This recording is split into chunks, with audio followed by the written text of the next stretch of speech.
Ahoj ľudí, dnes si tu povieme 5 faktov o Moonovi, tak kde je na to?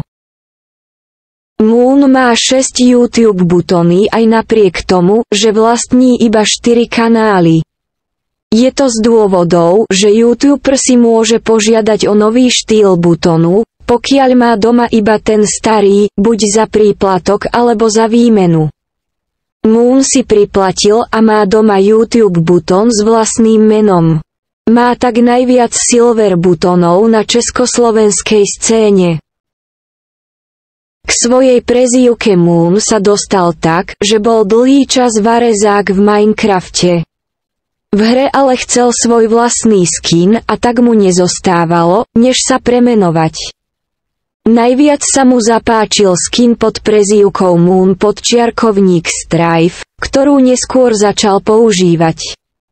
Po zakúpení Minecraftu iba do prezývky pridal Moon _ Strifer a odvtedy mu zostala prezývka Moon.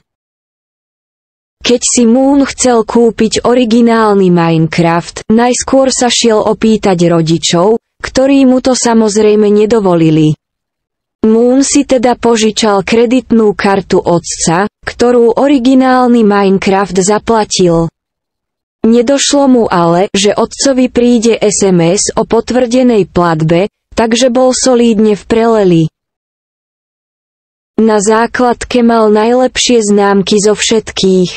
Čítal a počítal najrýchlejšie, diktáty písal bezchybne.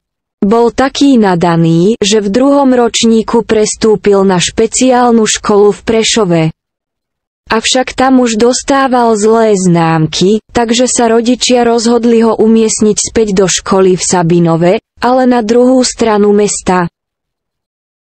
Moon si každé video či animáciu strihá sám, takže je jeden z mála YouTuberov, čo nemá editora.